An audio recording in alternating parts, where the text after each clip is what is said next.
Good evening, everyone. Good evening, everyone. We're about to start the program, so please take a seat if you haven't already. Welcome to FIU and to the Wertheim Performing Arts Center.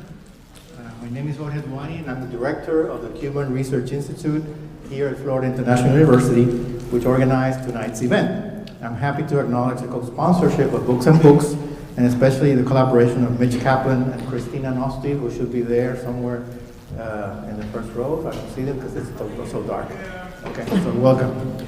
I also want to acknowledge the support in the organizing of this event by FIU President Kenneth Jessel, Provost Elizabeth Behar, who I think is here, welcome, as well as Dean Shlomi Dinar, who I know is here, and is the staff of many different offices, which I can't mention because there are just too many to identify. As most of you are aware, tonight's event has attracted substantial community and media attention.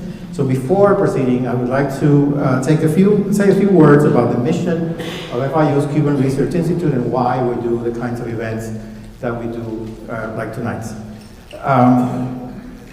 The mission itself, which is on our website, is creating and disseminating knowledge about Cuba and its diaspora. To accomplish this goal, we sponsor an extensive program of public events, including a lecture series, panel discussions, conferences, film screenings, scholarships, concerts, and book presentations. For over a decade, the CRI has sponsored a book presentation series, of which this is part, which brings to South Florida the authors of new books on Cuban and Cuban American topics, representing a wide range of disciplines, philosophies, and cultural perspectives.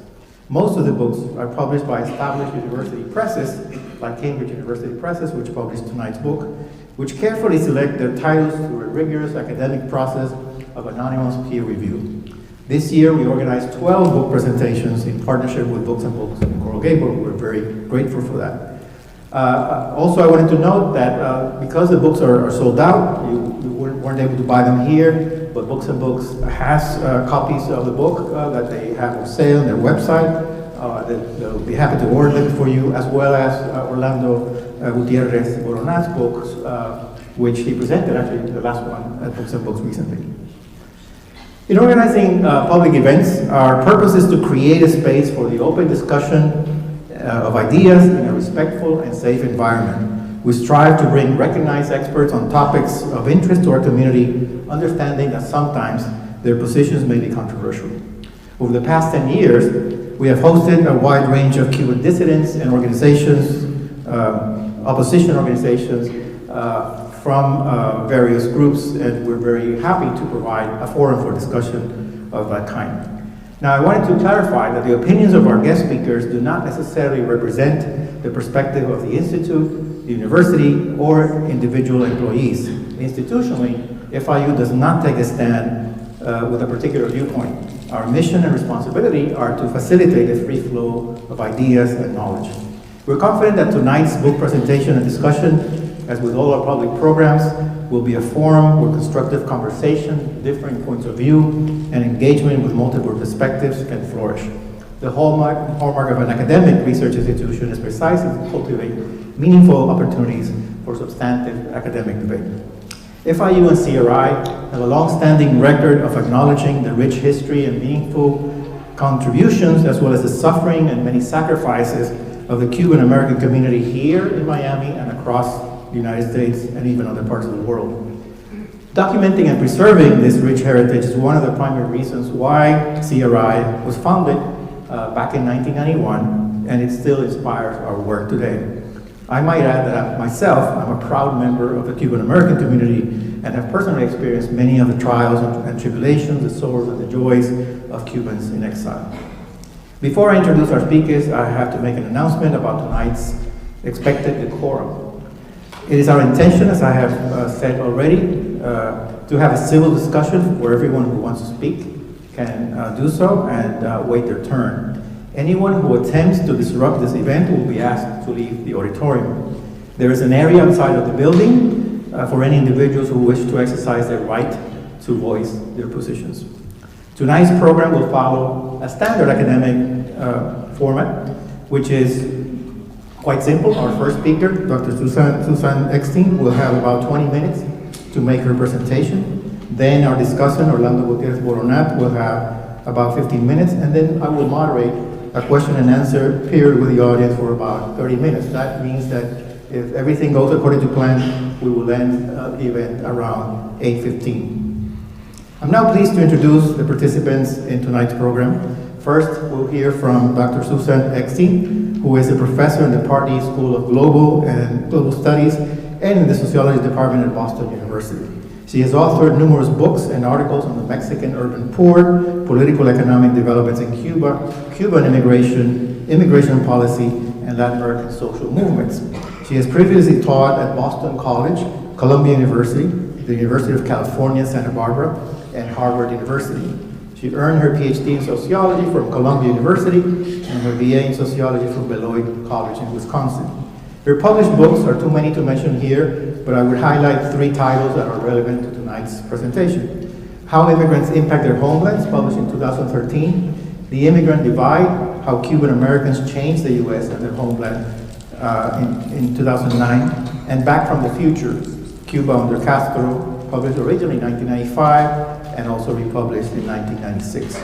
She has received numerous fellowships from prestigious institutions such as the John Simon Guggenheim Memorial Foundation, the Ford Foundation, the John D. and Catherine MacArthur Foundation, Rockefeller Foundation, Tinker Foundation, and the Russell Sage Foundation, to name a few. She's also received several awards for her publications from institutions such as the American Sociological Association, the American Political Science Association, and the New England Council on Latin American Studies.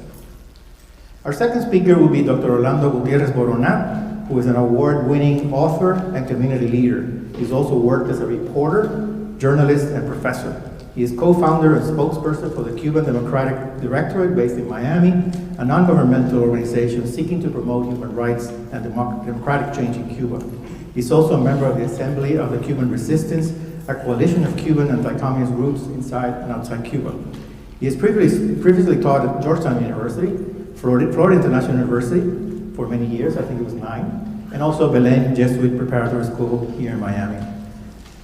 He holds a PhD in the philosophy of international relations from the University of Miami.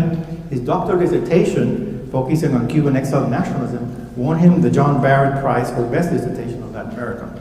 He also earned a master's degree in political science and a bachelor's degree in communication from Florida International University. Dr. Gutierrez Boronat is the author of several books in English and Spanish on Cuban topics, including the latest one, The Cuba, The Doctrine of the Lie, published just recently in 2022, Raíz y Transición en la Construcción y Reconstrucción de Cuba, published also this year, and Cuba, A Nation in Search of a State, published in 2011. His academic essays have appeared in journals such as the Journal of Democracy and the Journal of Interdisciplinary Studies. He's also authored numerous journalistic pieces in local, national, and international venues, including the Miami Herald, the Diario de las Américas, the National Post, the National Review, America's Quarterly, and the Toronto Star. So without further ado, I give you Dr. Susan Eckstein.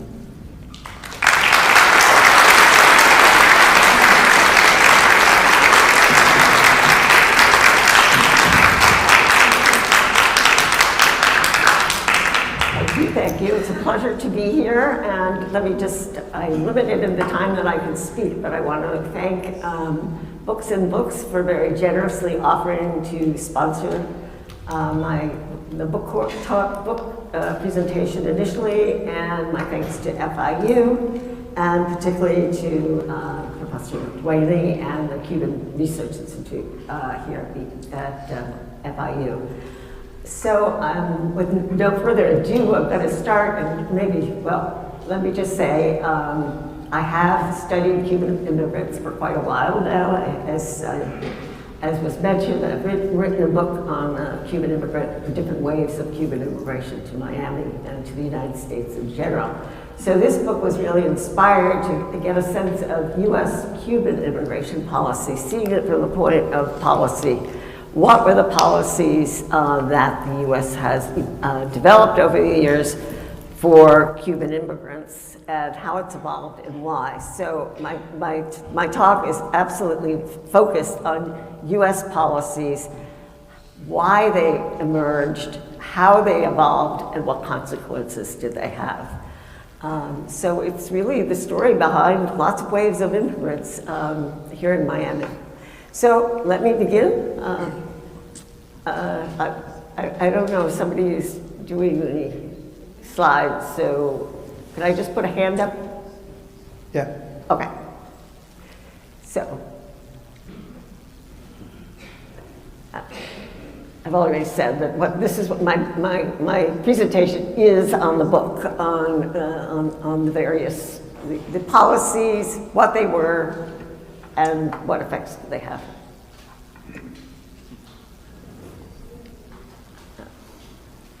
I don't know. Okay, thank you. No, back. Great. So since I'm so limited in time, what I'm going to do is just highlight or summarize, synthesize the kinds of benefits that have been extended by the U.S. To Cubans over the years. I should say the book is based on about 6 years of research. I've gone to all the presidential libraries of, the Kennedy administration, Johnson, Nixon, Reagan, Bush, Clinton, etc. So I've gone to the various archives and looked at the materials that were there. I've gone to University of Miami archives as well. I've also consulted Congress, various, not only the laws, but the hearings associated with the various laws that have been passed and some didn't pass.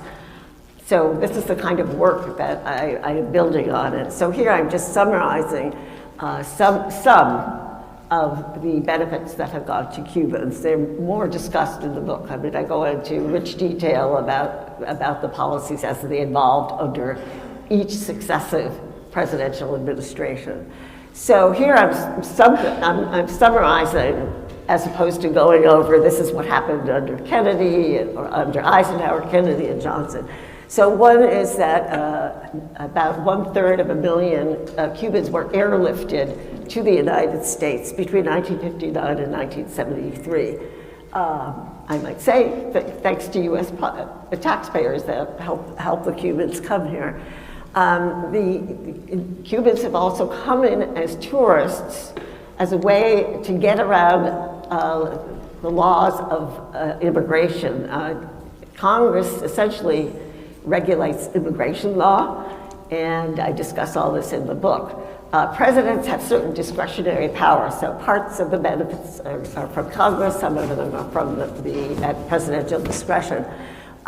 In the beginning, in particular, tourist visas were used to get Cubans out of Cuba because they are much easier to get than immigration visas. But they were given on the knowledge that the Cubans were not going to be tourists, but coming as immigrants, or at least staying here, not as tourists, until they would return home, which of course they didn't. Another benefit has been the extension of guaranteed minimum of 20,000 immigration visas, and that was under the Clinton administration. And there's no other country that has a guaranteed minimum.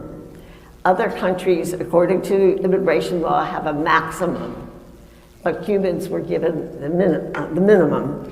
And then, at presidential discretion, certain categories have been created to bring Cubans in, again, to bypass the congressionally set restrictions on immigration. And so two of those that I've highlighted, and the most significant is President Carter's, who created this status called entrance status pending as a way to allow the Mariel Cubans to come in and be able to stay here, not have to risk deportation, be able to work, etc.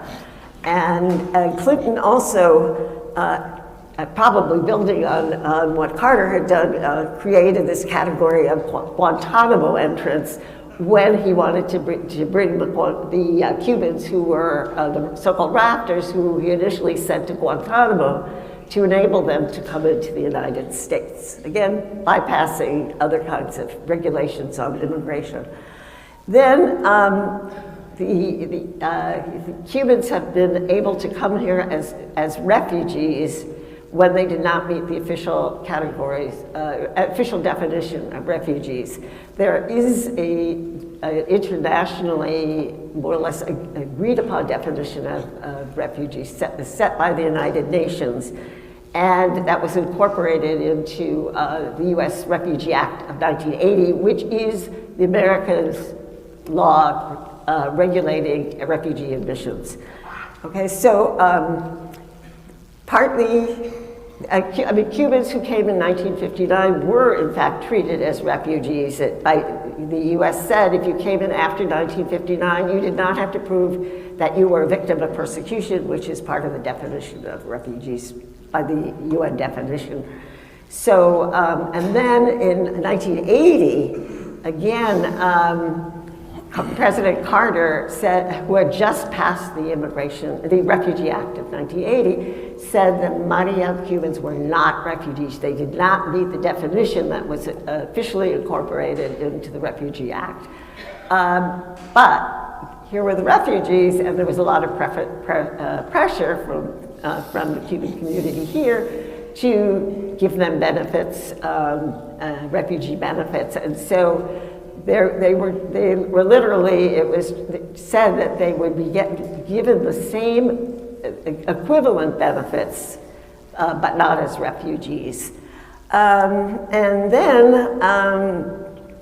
the Cubans have been exempt from laws that have limited rights for limited immigration to this country, and that was particularly in the late 1990s. When several anti-immigration, nativist kinds of laws were passed, Cubans were exempt. So other immigrants are required to come in through ports of entry, but Cubans, for example, were exempt from that and could enter from anywhere that once they touched U.S. land. So here are a few other rights that the Cubans have had. So one was, these were under George W. Bush. He introduced the Cuban Family Reunification Program, which was to enable Cubans to come here before they came up in the queue, the immigration queue that is applied to all immigrants. And also he introduced the Cuban Medical Professional Parole Program, that allowed Cubans who were serving in overseas missions for the Cuban government as doctors or in the medical profession, that they could come into the United States on parole and stay in the country. So those were really rights to get into the United States. So here I'm just summarizing some of the benefits that were extended for Cubans once they were in the United States. The most significant, as many of you probably know, is parole. This was a category, it had rarely been used before the Cubans come. It's technically to give temporary rights to be in the United States until you can return home. Well, so that's the way that any Cuban who touched U.S. land would be able to stay here and not be detained, deported, etc. And then in 1966, under President Johnson, the Cuban Adjustment Act was passed. I'm sorry, there's an error there. It should be the Cuban Adjustment Act and CAA. And that allowed paroled Cubans after a year today to apply for a lawful permanent residency, and then they're on a path to citizenship. So this was a benefit that Cubans have received that other immigrants who came to this country without immigration visas did not qualify for. So in many respects, you did not have an unauthorized or illegal Cuban in this country, thanks to the combination first of the parole status and then of the Cuban Adjustment Act. And then Cubans have benefited from the most generous refugee program in U.S. history. So those were some of the benefits that they got. And then in 1996, when President Clinton introduced the Clinton administration passed the welfare reform, Cubans are written into that act that, which did not specifies that authorized immigrants from other countries needed to wait 5 years before they qualified for welfare, before they could qualify for welfare. If you were an unauthorized immigrant in the US, you'd never qualified for welfare, except if you were Cuban. Cubans are the only nationals written into the welfare reform to give them rights upon entry to qualify for welfare. No other immigrants have received these benefits. Okay, so these are really, they're wonderful rights that Cubans have gotten. But I think it's important to see that these are not benefits that went to other immigrants as well. So why have Cubans have these special rights? The reasons have changed over time. It begins as a Cold War story. The Cuban Revolution, Castro's rise to power, comes amidst the Cold War, and it's 90 miles away. So Eisenhower, who was president at the time, was really concerned that it wasn't even a communist regime anyway, but it was anti-US right offshore. So this is really the beginning of the reasons why the Cubans were singled out. They served US foreign policy interests. It was really an instrument of US foreign policy. And there's lots of documentation about in bringing them in. The government Washington was thinking that this would, first of all, deplete the human capital of Cuba, and that would help undermine the regime. Okay, and it also, the whole fact that so many Cubans were coming was also thought to delegitimate the Cuban government. So the idea is that this would be a way to undermine the Cuban government. Well, that didn't quite have that effect. And so then we go to the post-Cold War, and the benefits still continue. So how do you explain it if these entitlements were extended because of Cold War politics? By the time the Cold War ends, the Cuban community has really done a terrific job of establishing themselves, building on the benefits that they had, the rights of citizenship, for example, to vote. And so what you're finding is that the basis for the continuation of benefits is rooted in domestic US politics.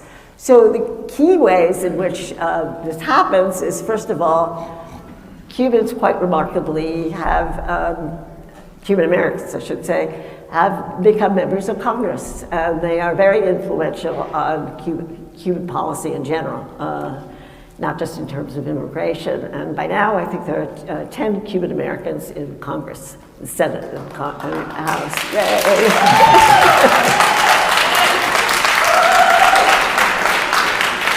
And this genuinely is really, the Cuban community really should be proud of the fact that you excelled in the main halls of US policy in general. Then Cubans have formed a PAC, and this begins under President Reagan, who really helps cultivate and train the Cubans to form a PAC, modeled after APAC, I should say, to start influencing U.S. policy. They initially got support from the government, from the federal government, but with time they raised their own money and then were able to use their PAC to influence legislators to get policies that the Cuban community wanted. And then ordinary Cubans, through their votes, have been very influential too, because they, particularly in Florida, where the center of the Cuban American community here, they had votes, because they had citizenship rights, and they used that, and the Cubans vote in a very, very high percentage. In other words.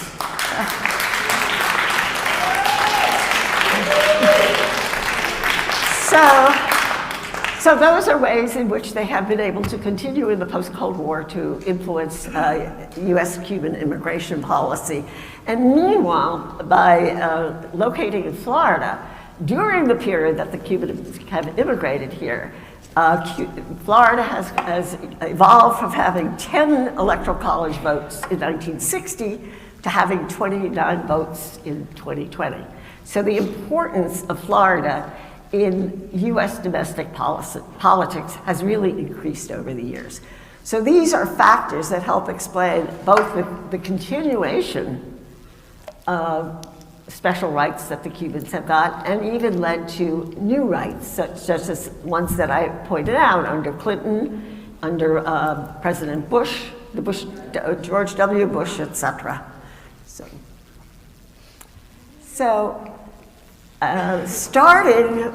Mainly starting with President Obama, there starts to be efforts to withdraw the special benefits that Cubans have gotten.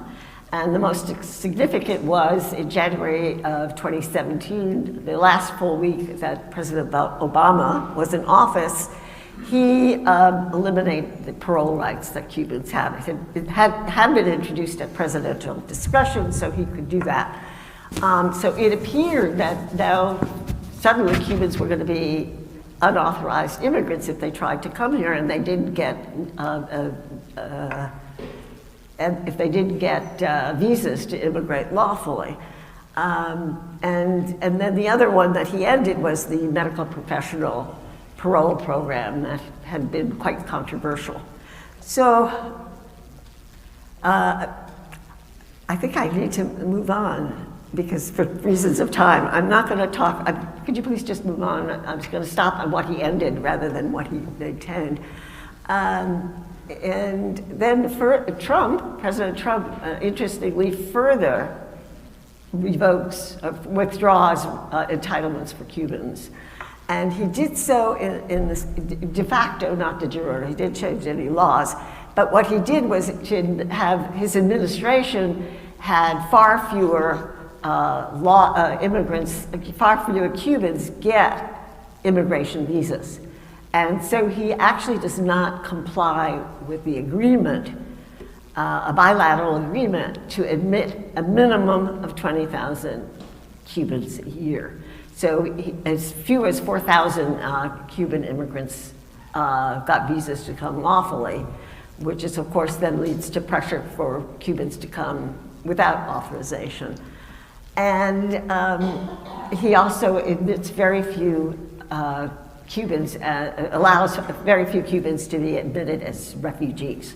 He reduces refugee admissions in general, and almost none, one or two Cubans were being admitted officially as refugees in conjunction with the Refugee Act of 1980. So he also increases deportations and detentions of Cubans, essentially for the first time. So, President Biden, not too much has happened. There is some movement now to increase lawful immigration again in conjunction with this agreement to admit a minimum of 20,000 a year, but they're not up to that at this point. Partly the embassy in Havana is not even equipped to deal with all of it. And, but what happens that's so interesting is, okay, Cubans could not come and get parole. But they found a new way to enter the United States if they couldn't come with parole, and that was to claim asylum. So now what you're finding is that Cubans are coming in and claiming asylum. So as are many, many Central Americans, for example. But now what happens is what's different about the Cubans is that if they're here for a year and a day because of the Cuban Adjustment Act, they can appeal under the Cuban Adjustment Act to have their status changed from asylum seekers to become lawful permanent residents. Usually asylum claims take over a year. So the Cubans have this special way to very quickly become a lawful permanent resident that other asylum seekers do not have. And there's a surge in Cubans claiming for asylum. This past year, the fiscal year that just ended, I'll show you a slide in a minute, 220,000 Cubans came in, which is massive. And probably the numbers are going to be even higher than that this year. So these are asylum seekers, many of whom are able to become lawful permanent residents and ultimately citizenship. So I think I'm running out of time. Yeah. This was not my reduced slides that Okay. I sent you, so I apologize. I was asked to reduce the number of slides I showed, and I sent it, but they seemed to put my initial slide projection together. So I think I just, do I have to stop? Yeah. Okay, so these are, I can discuss why, I discussed why the entitlements occurred, but then I was going to go into why they started to be retracted, but sorry. Thank you.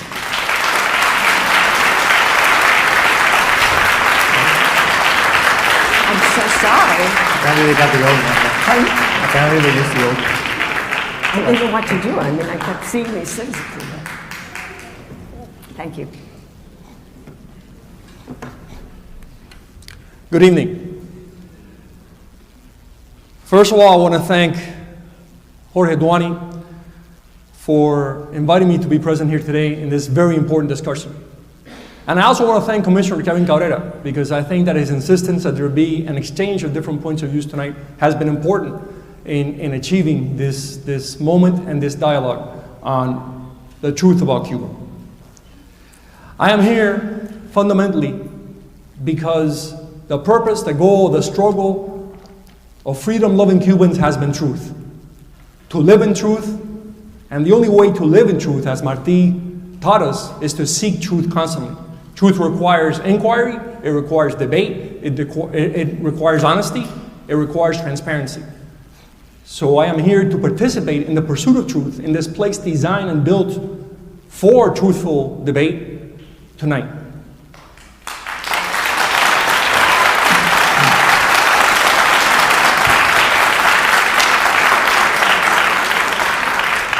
And I also want to recognize Professor Eckstein. She's been willing to come here, present her work, and listen to criticism of it. I think that's very important. And I will be very critical of her work. Make no mistake, this is ultimately an inquiry into the truth about Cuba and into the nature of the regime that Cuba suffers from. The fundamental premise of Dr. Eckstein's work, and the one I'm familiar with is this book, Cuban Privilege. I've seen some papers and newspaper articles. I haven't read her other books. But the fundamental premise of Dr. Eckstein's work is that Cubans were imagined as refugees even when their lifestyles, but not lives, were at risk. And today, she's repeated here again, that Cubans do not qualify as refugees. I think that this is fine as opinion. But I think that opinion, or doxa, is inferior to science, episteme, knowledge. And although respect for opinion is essential for freedom, methodological and conceptual clarity is indispensable for science. I think that the book Cuban Privilege is deficient as social science. And I think that it's deficient as social science because it has an ideological bias, and this ideological bias leads to not being able to prove in that book convincingly that Cubans did not face persecution or well-grounded fear of persecution.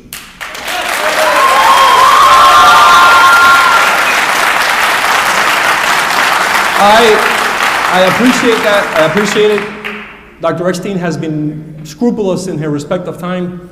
Please let me get through this because I have 15 minutes and I have a lot to say. And I don't want to speak really fast because then you'll lose me and you won't understand what I'm saying. I believe that Dr. Eckstein's ideological bias is described repeatedly by her in the book. I have many quotations, but I'm going to summarize it as this.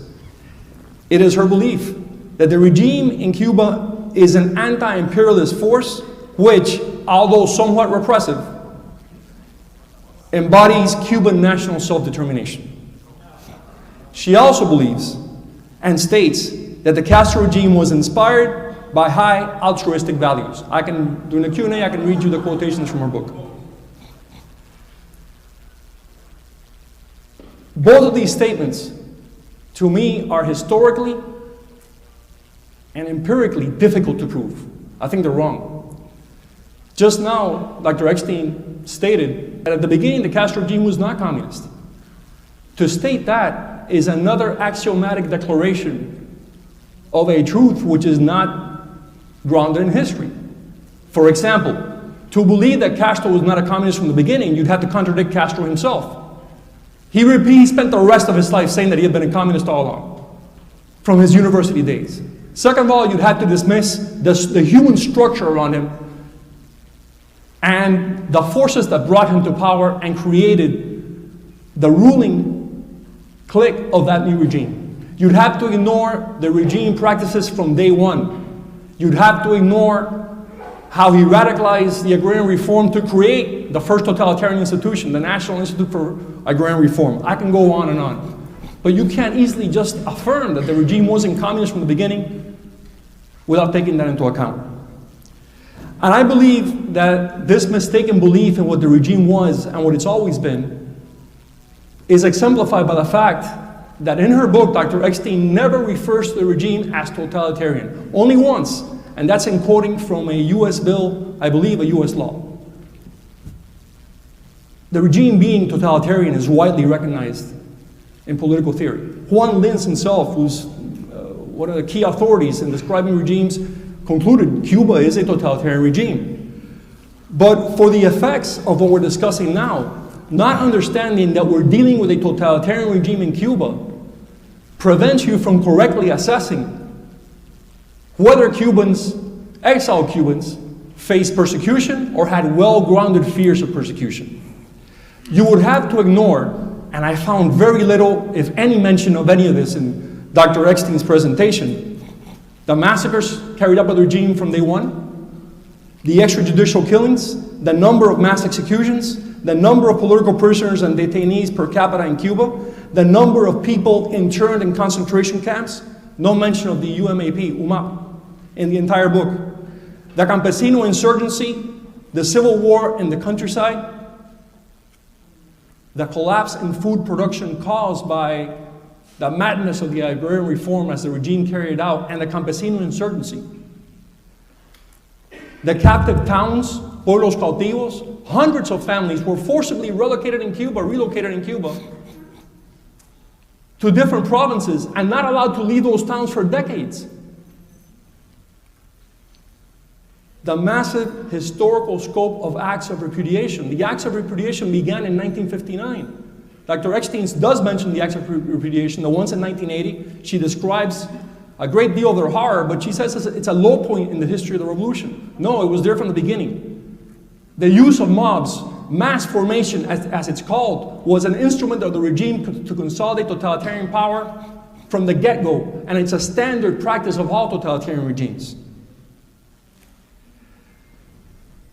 If you do not take any of this into account, if you do not take into account the reality of per capita repression, if you disregard the abundant literature on the scale of mass repression in Cuba, as Professor Eckstein, in this book at least, has done, only then can you arrive at the conclusion that Cuban exiles, as the US government definition of refugee states, were not either persecuted or had founded fear of persecution. But if I don't look at any of that, if I don't mention that, then I will arrive at a conclusion that is not accurate. Because these are real factors. They occurred in time.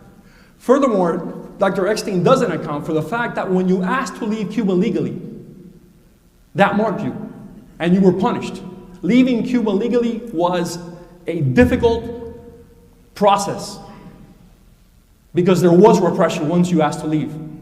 I know it firsthand. My parents lived it. They spent 5 years trying to get out of Cuba.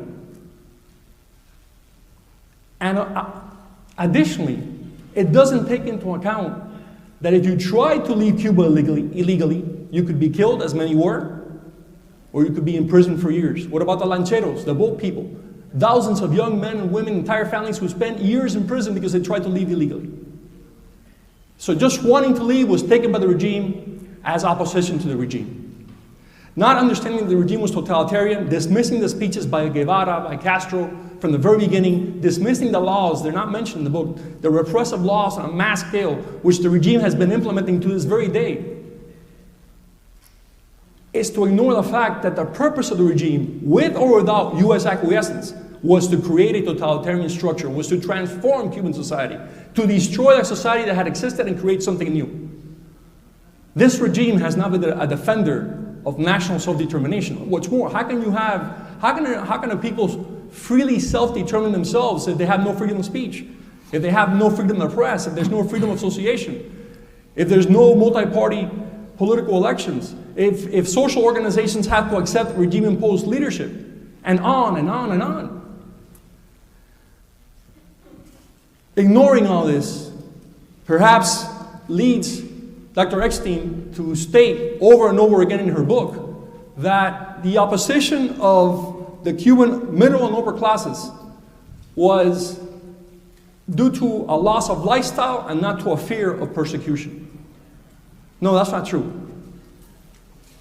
That's not true because, and there's something else she never mentions in the book, natural rights, natural liberties are a core value of Cuban culture.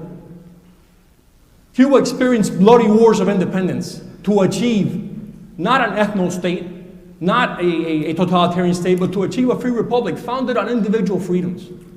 That's been a fundamental mainstay of Cuban culture since our national identity was born.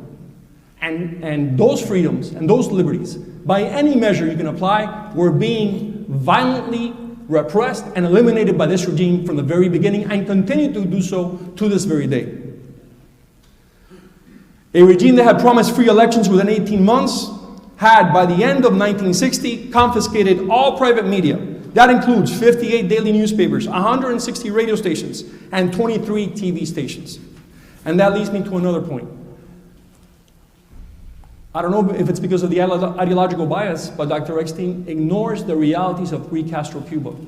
And she often falls into these sweeping generalizations that ignore what was happening in Cuba and how advanced Cuba was and what the Cubans had accomplished between 1902 and 1959. I can get into that later because I have more statistics on that. As a result, Professor Eckstein continuously classifies opposition to the regime as founded on petty selfish reasons and not on the desire to recuperate fundamental freedoms and out of love for the ideal of a republic in Cuba. An ideological totalitarian regime had taken power. This regime believed in national self-determination and national sovereignty only when it was convenient for it, and it trampled and has trampled the principle of self-determination from 1959 to today.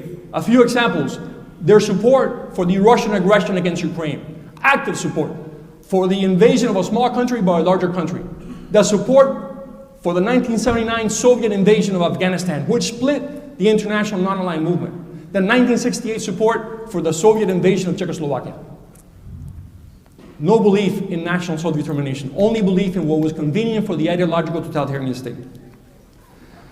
So if you dismiss these overriding and profound reasons for opposition to the regime, if you dismiss and you don't take into account the organized and planned mass scale of repression in Cuba, then you don't understand what Cubans feared, why Cubans were leaving, and the grounded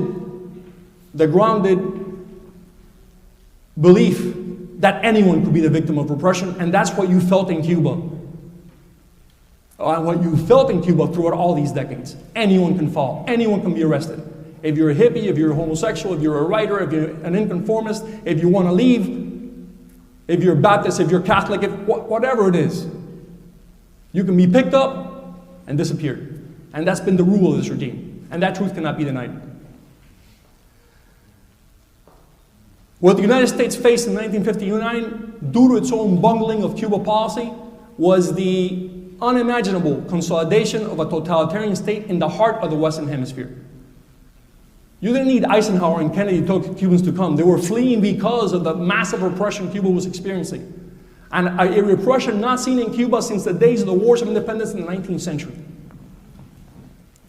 And since the United States, for whatever reasons, took the decision not to support active regime change in Cuba, not to seek the change of the regime through decisive means, since the U.S. agreed with the Soviets in the 1962 Kennedy-Khrushchev agreement not to invade Cuba, the U.S. knew that change was not coming. And they also knew, and under the shadow of the guilt of the Bay of Pigs and the Kennedy-Khrushchev agreement, they also knew that not allowing these Cubans in would be tantamount to a human catastrophe. Thank God the U.S. took us in. Thank God other countries took us in. What would have happened to us? My bias, I have a bias too. My bias is I lived through a lot of this. When Dr. Eckstein talks about fake tourists jumping from country to country to find a way in, that was my parents and me. Cuba, Spain, Nicaragua, and then finally the US. We were a stateless people. People were deported from Cuba. The priests deported on the nuns deported on the Coca-Cola ship without travel documents. They had nowhere to go. They had no passports. Who was going to accept them? And this practice of deporting people without passports was continuous. To this day, there are people barred from returning to Cuba. Thousands of Cubans are not allowed back in by the regime. And that's another very important point. When you left Cuba, the regime did not allow return. Leaving Cuba meant you lost your homeland, you lost your family. The telephone calls for Cuba were extremely difficult. And when you finally got a call, you had an operator listening in on what you were talking about with your family. And the operator would interfere if they felt the conversation was counter-revolutionary. How many of us remember that? I remember it very clearly. Not only that, if you received letters from your family abroad, or you wrote to your family abroad, you could not progress in the regime. They blocked you in your professional development, in your social development, in your friendships. Everything was blocked by the regime if you decided to maintain contact with your family outside the country. I have numerous examples of that being applied, of that kind of repression being applied. And repression was not only active, it was passive.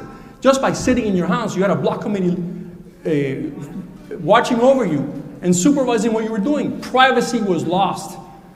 And that was the purpose of what the regime was doing, transforming, forcing people to accept totalitarianism.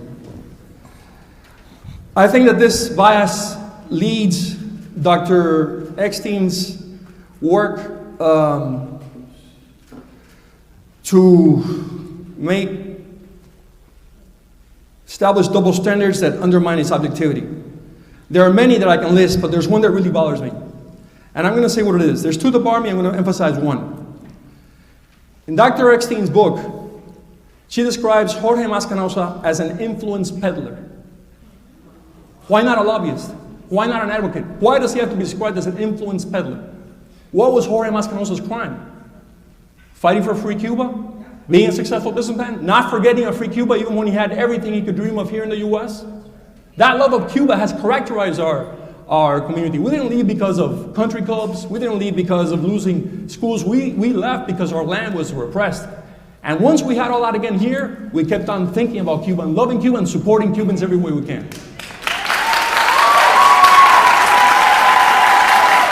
But there's one thing here which really concerns me. And I hope it's a mistake, I hope it's an error.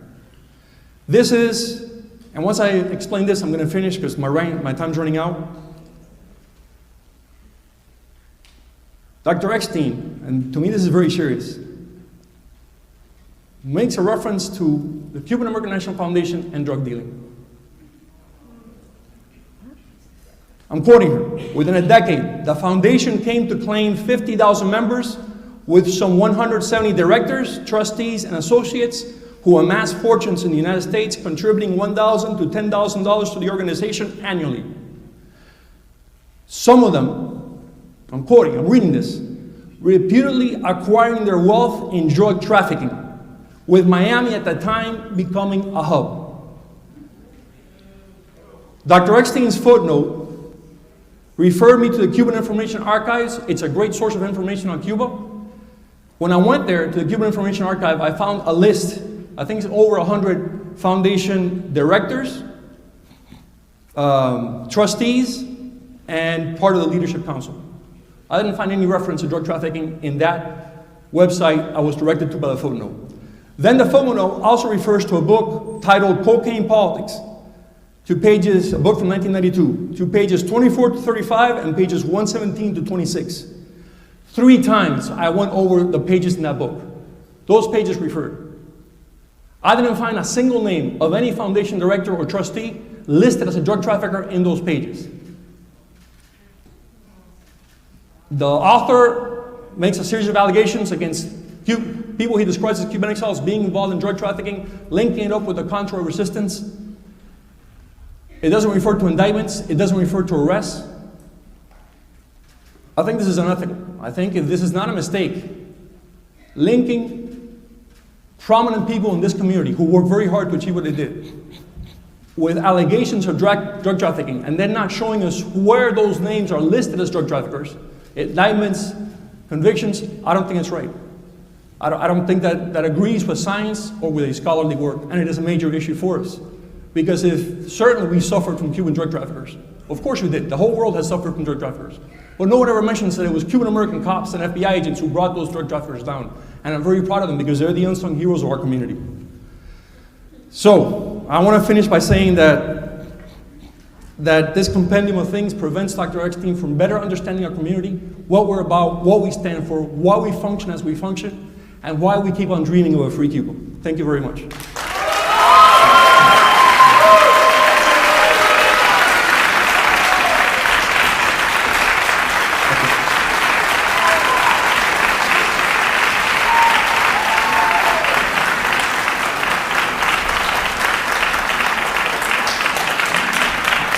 Thank you, Dr. Gutierrez Boronat, and thank you, Dr. Susan Eckstein, for sharing your viewpoints.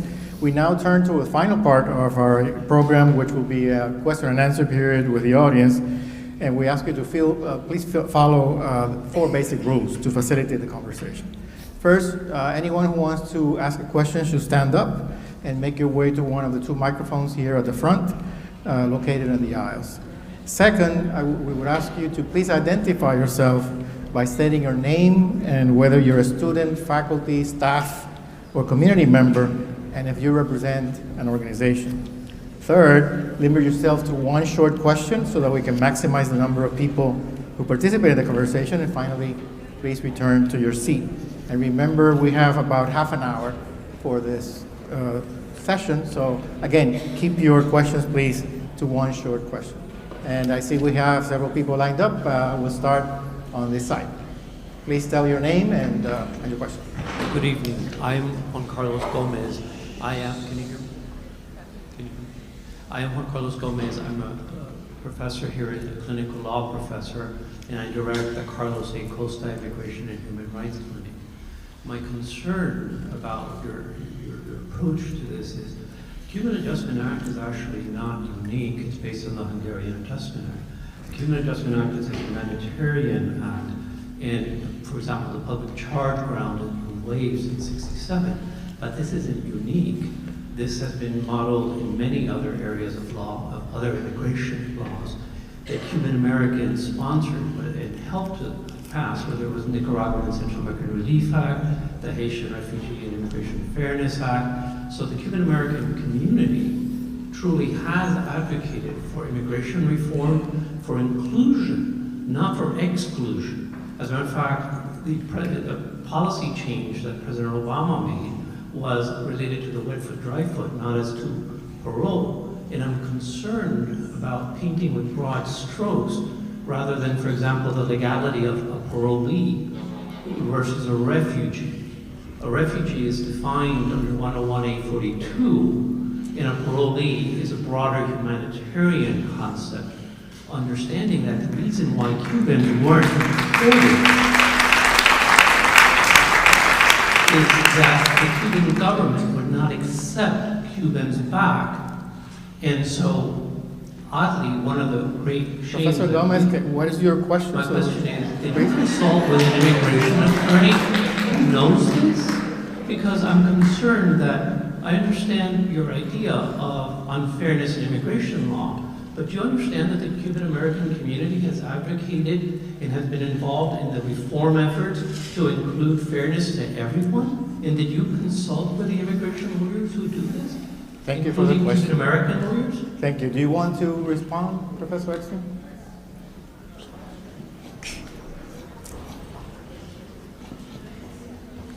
Yes, there have been other adjustment acts for Central Americans and for Haitians. One, I would say they were inspired by the Cuban Adjustment Act and by advocates from those communities, as opposed to the Cubans going out and advocating for the Adjustment Acts for them. Secondly, thank you. Secondly, the other adjustment acts all had expiration dates. What's unique to the Cuban Adjustment Act is it has no expiration date. But isn't it more logical to argue to emulate rather than to I think we need to allow. Yeah, let me take the next one. Okay. Thank you. We'll go to that side and please identify yourself. Yes, I'm Rafael Montalvo and I am the president of the Bay of Pigs Veterans.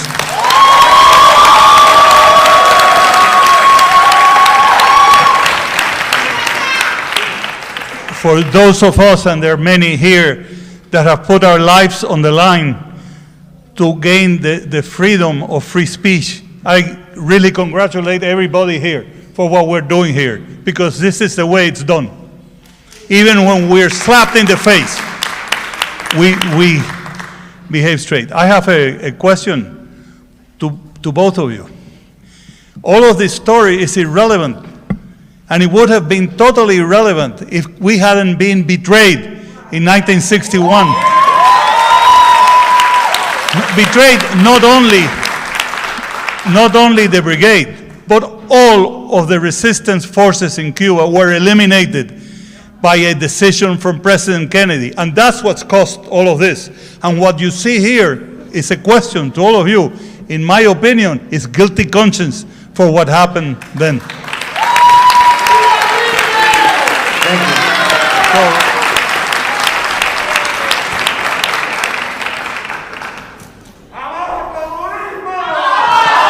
Hey, hang on.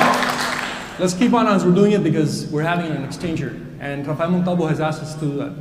I think that guilt over the betrayal of the Bay of Pigs, over the insufficient support for the campesino insurgent forces who spent years fighting in Cuba's mountains, but also the knowledge that in the Kennedy-Khrushchev Pact, the U.S. had agreed not to overthrow the regime, and that the U.S. was not going to carry out the liberation of Cuba. And the deep knowledge the U.S. government had of the kind of repression taking place inside Cuba was fundamental in resettling and taking in Cuban refugees. The regime has not ended. Repression continues to this day, so those factors are still there. And I want to quickly take this moment to make another point with reference to the first question. Another issue I see with Dr. Eckstein's work is the material she refers to and cites are either neutral data or those that agree with her points of views. And she doesn't reveal who she has interviewed. So for example, I think there are many examples of pan-ethnic solidarity of our community with other Latin American groups and even those who are not Latin American from different parts of the world. But one of the key things that the Cuban congressional leaders, Lincoln Díaz-Balart, managed to pass was NACARA, which has benefited millions of our Central American brothers and sisters. Now, Dr. Eckstein has never interviewed Lincoln Díaz-Balart, and yet she ascribes NACARA and his leadership in it. She attributes it to some kind of personal political gain by Lincoln. How could you know someone's intention without first speaking with them and interviewing them? So again, not going to these sources, not engaging them, not listening to those who may have other points of views on Cuba, I think hurts the book. Thank you. We have a lot of people waiting in line, so let's try to receive as many questions as possible. So next question on this side, please. Yes, my name is Ninoska Perez Castellón. I'm a journalist, but I was a member of the Cuban American National Foundation. And to me, perhaps the fact that you come here and say so many things about Cubans, one of our proudest moments was at the White House when we sat and signed an agreement that we would pay to bring in refugees and people that were fleeing Cuba. When our parents left in 1959, they didn't leave Havana today and end up in the Riviera Country Club the next day. They had to clean floors, they had to do everything because we did not leave a lifestyle. They were incarcerating people, they were shooting people before the firing squad, and that's what you miss in your book. You know why? Because scholars like you are too entertained defending the communist regime in Cuba. To you, Raul Castro is still a hero, Che Guevara is still a hero, and Fidel Castro is still a hero. And it is insulting that it's open season for Cubans when scholars like you come to this community and say the things you say about our community. We are refugees. We escaped political persecution. I don't have a question, I just feel that I have to tell you this.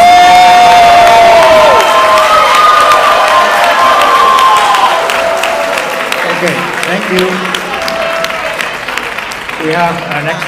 Please do ask a question, and then so that we can continue the conversation. Absolutely. Can you hear me well? We can't hear you. Hello? Yes. I definitely have a question, but my question isn't for any of the authors. It's actually for you, Dr. Dwani. So my name is Delano Sacconi. I'm an FIU student, but most importantly, my grandfather was a Cuban refugee. So my question to you, Dr. Dwani, is over the last 2 weeks, you've been promoting this event, which has been very controversial over Instagram. I myself have made comments which have been deleted. After my comments were deleted, you blocked all the comments off the Instagram. After you turned off the comments off the Instagram, you blocked my account completely. So how on earth can you claim that this event is a discussion, an open mic discussion for truth, when you block the comments and use the same tactics as the Castro regime themselves by censoring us, censoring students? So, what do you have to say about this? Because if that is your mission to censor us, then maybe you should change the name from Cuban Research Institute to Communist Regime Indoctrination, because that's what you're doing. Okay. I'm happy to respond. I'm happy to respond to the question, if people will allow me. FIU's policy is to have an open discussion, as you had just said, and I did at some point mute some conversations that I thought were using foul language and making personal insults, and in fact, the level of the wording of those comments were, I thought, not appropriate. But then I learned from the FIU administration that we had to leave them open, and so now everyone can speak up their minds. However, I still believe that it's improper to make personal attacks on individuals like myself or other people on this matter. That's all I have to say. So we'll turn to another question on this side, please. Hello? Quick question. Are you going to be doing a book signing afterwards? Because I bought your book, so I would love your book. Signing, we don't have a signing moment, but I think, well, we can talk about how to do it later. Yeah. Okay, just later. Books and Books proposed to do, I think, what is it, template that they use? I forget exactly what the word of that. Because I thought the purpose of this was a book signing too. Yeah. But so I brought the book. So I guess I do have a brief question. I did read your book, a good amount of it, and I really appreciate how factual it is. It's pretty much, if you haven't read the book, it's pretty much it's a historical account of like everything that went down. And oh, sorry. Yeah. So so just briefly, my question is, did you intend this to be political? And the reason why I asked that question is because when I was reading your book, you know, there were certain portions that talked about certain things like the Peter Pan, the Operation Peter Pan, where the United States, through Kennedy, right, brought unaccompanied minors, about 14,000 of them, to the United States, and then later the presidents then put in more money to reunite Cuban families with unaccompanied minors. So, for me, I find it to be really an interesting parallel that, right now we're talking about unaccompanied minors that are coming from, Mexico and everything like that. Yet, historically speaking, we spent over $28 million, right, to bring in these people. So I see a lot of parallels, Cubans, I apologize, Cuban Americans. So my question, did you intend this to be political? Because whenever I read your stuff, it's very much like, there is immigration inequality. Why can't we just provide this to other immigrants as well? Why is it that only one group of individuals get it when the immigrants that I've worked with faced persecution? They went through a lot of things, but they didn't get those, privileges and entitlements. Thank you for the question. So question. did you mean it to be political? That's my question. Thank you. Do you want to respond? Wait a second. I couldn't quite understand the questions. Is your book political, and do you want Did you mean this book to be political and cause this because of Cuban privilege? Like, did you mean it to be this political? Honestly, I did not mean it to be political. I thought it was an interesting question I was asked a question about whether I wrote this book to be political. No. I thought I was doing a book to try to understand the evolution of Cuban immigration policy. And I have to say, I find some of the comments that have been made offensive and not related to this. This is supposed to be a book talk.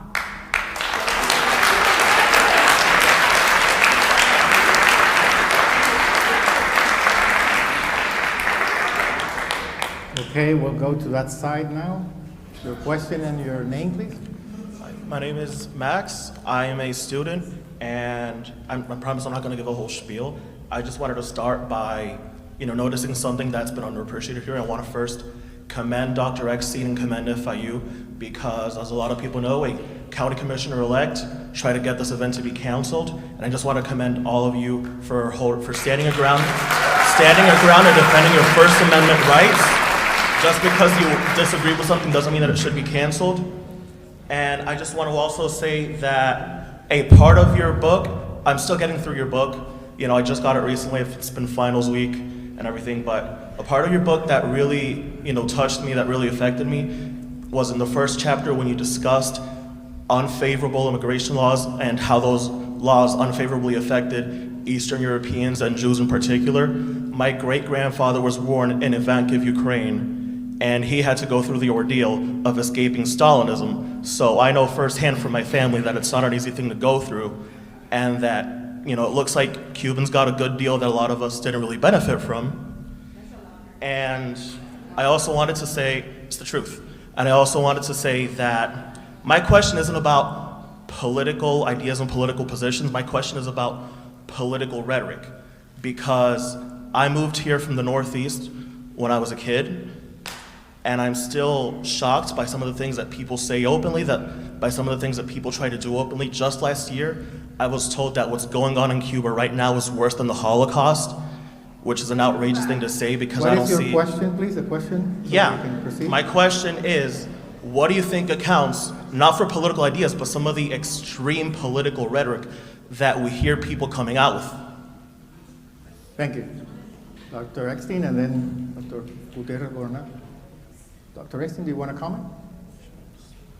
Maybe I'll pass on this, but I should say, since this issue of refugees has come out, one, I'm not giving my own definition of refugees. I am going by what U.S. law is, what U.S. presidents, the policies have been, and it's not my own opinion, okay? You must realize it. I am describing what's in there in the literature in the statements that the presidents have made and Congress has made or whatever. And you should know I am a daughter of refugees. My parents were persecuted. They were stateless for a while, so I understand the pain that many of you have suffered. Okay?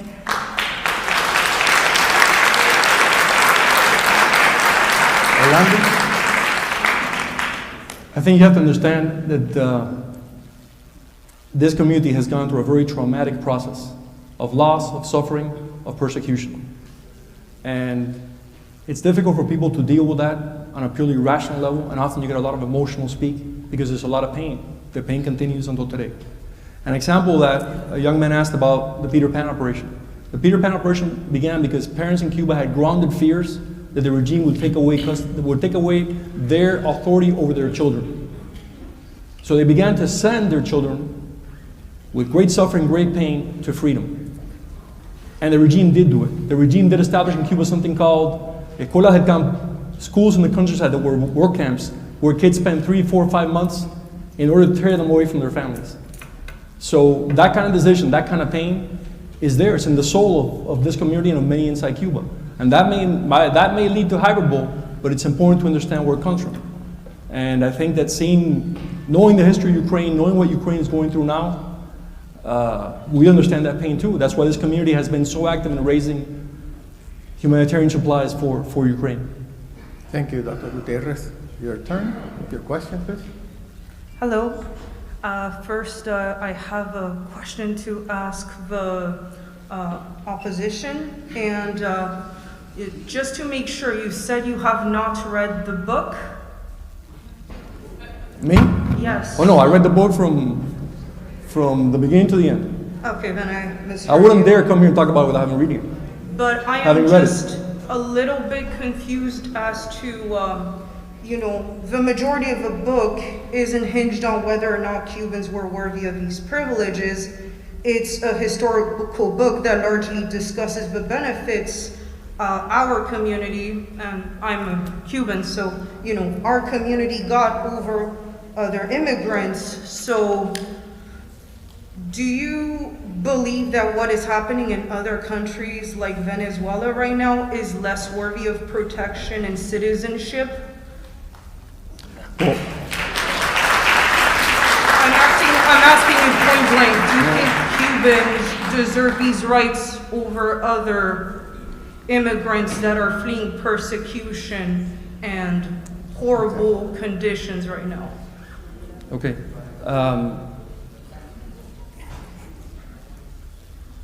I disagree with you. I think that the basic premise of the book is that Cuban exiles were not real refugees because they had only lost lifestyles and not their lives, and because they didn't have grounded fears of persecution. I think that understanding the mass terror and the mass repression unleashed by the regime is vital in order to come to that conclusion about if we were or were not legitimate refugees. And I don't think that taking into account the level of repression in Cuba from 1959 until now, you can come to the conclusion that we were not either persecuted or had grounded fears of persecution, just by adding up. But that is not what I am asking. Wait, I am asking if you think Cubans deserve rights that other immigrants don't get. Okay, fine, interrupt me. Yes, please let him answer. Go ahead. Okay, if you add up the numbers of executed, imprisoned, concentration camps, etc., and you see the Cuban population at that moment and later, you see that the per capita incidence of repression is very high. Cuba had more per capita political prisoners than the Soviet Union in the 1970s. Now, does that apply? Do I think Venezuelans were refugees? I do. I think the regime in Venezuela Then why didn't you bring the numbers with you? She brought her numbers. What? Okay. Sorry? Let him in, and then we can. What did you ask? continue. I'm asking you why you didn't bring figures. Oh, I do. If you I were do have the going to figures. debate her on that point. Do I have time to read the figures? No. Okay. I did bring the numbers to here. I can easily. I think you've answered the question, so thank you for the question. I think Venezuelans are refugees. I think that the dictatorship in Venezuela is the result of the regime in Cuba. It's run by the regime in Cuba, and it's one of the consequences of having tolerated a totalitarian regime in the heart of Latin America for so many years. So we'll continue. Thank you.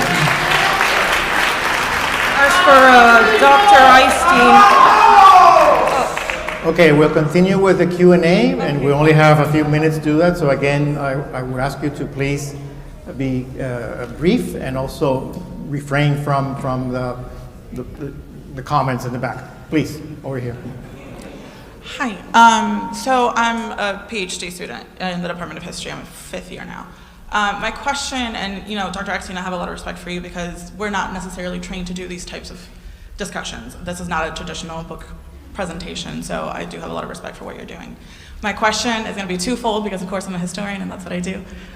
So one of the questions is to kind of get a sense of what point you're making. So what do we gain from your argument? What can scholars, students, the community gain from understanding your perspective? And then I didn't get a chance to read the book, unfortunately. I thought we were going to purchase it here.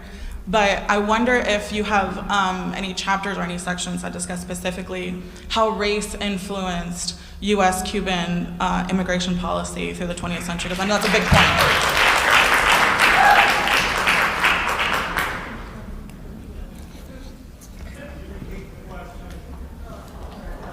So it was about race? Race. I'm not sure if I can answer the issue of race. I do discuss it a bit in the book. First of all, I discuss the demographics of the Cuban diaspora to the United States. I have to say that it's not an explicitly racial pro-white racial policy on the part of the U.S. government, but certainly the policies had allowed a lot more of the lighter-skinned Cubans to come into this country but I cannot say there's specific discrimination against Afro-Cubans. It might be there. I just don't know them being rejected for getting into this country. But there's no question that the Cuban diaspora in the U.S. is disproportionately white relative to the population back home. I'm going largely by the U.S. Census on how Cuban Americans self-identify. And the first way was identify themselves 97% as white. That has diminished over time, but it's still a disproportionately white immigration.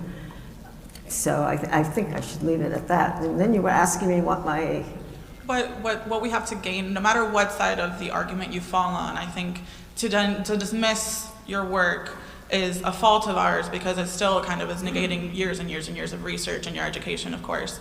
So I think what I'm trying to kind of understand or trying to get everybody here to sort of get at is there's always something to gain, even if you disagree.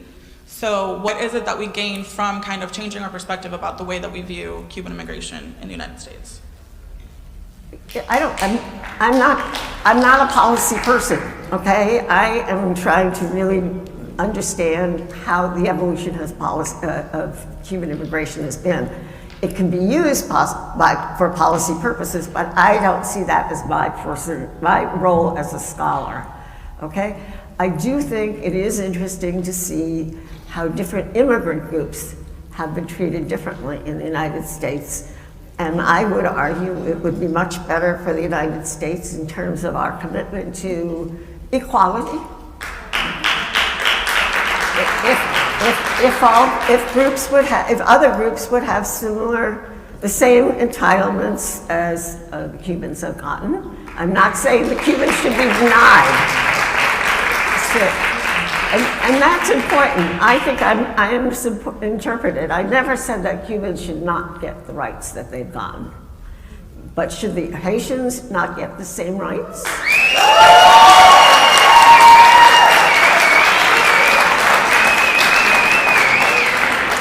And the Haitians are woven into my book, okay? I have not studied the Haitian Haiti as deeply as I have studied Cuba and Cuban immigrants.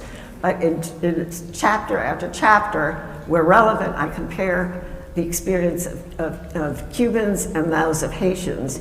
And some of the situations are really quite remarkable when you have a boat coming with a Haitian boat that picks up some Cubans whose raft or whatever was capsized, and they come to the border here. They come to the U.S.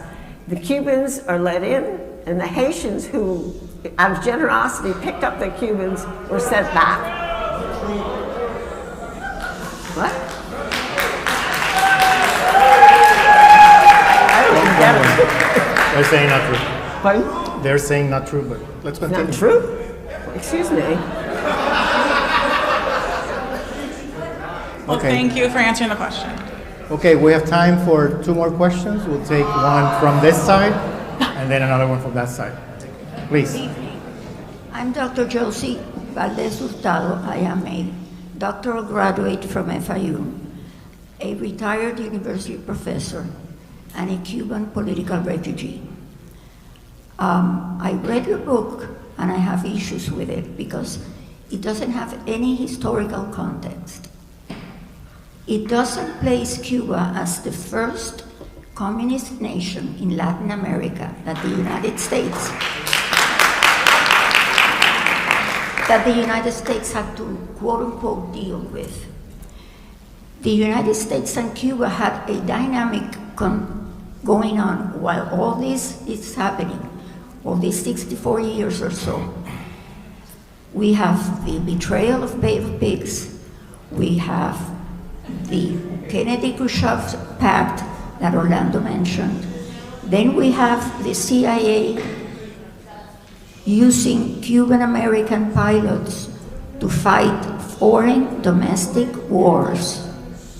And that you should have gone, for that you should have gone to the CIA, declassify documents and find out what really went on there. Can you formulate a question so that she can answer? Yeah, no, I'm going there, but I have to introduce the why of my question. So my question is, how do you see the interaction that throughout all these decades, Cuba and the United States have had, based on US decisions, based on interactions with the refugees and the ones in Cuba, and the outcome of what you mentioned as an inequality of us and populations that are not under the same circumstances that we are, because Haitians and the rest of Latin America, except for the communist countries, do not have the same circumstances that Cuba has. So comparing different populations is not academic. That is not academic research. My question to you is, why didn't you bring in some historical context into the book? Thank you for the question. Dr. Exie?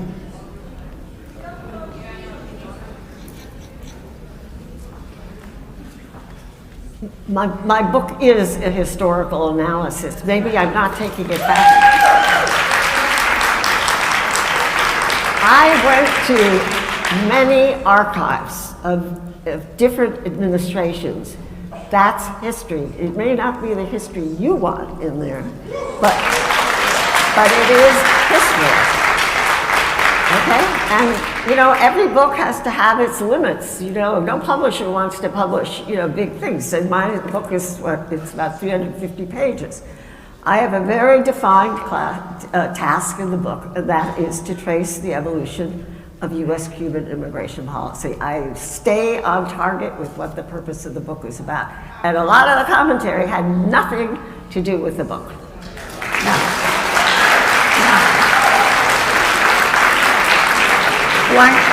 Thank you. So it's now 8:30, and this will be our last question. Go ahead. I'm so sorry that my question is just about your research and isn't going to get any applause. My name is Kathy, and I'm an FIU alumni.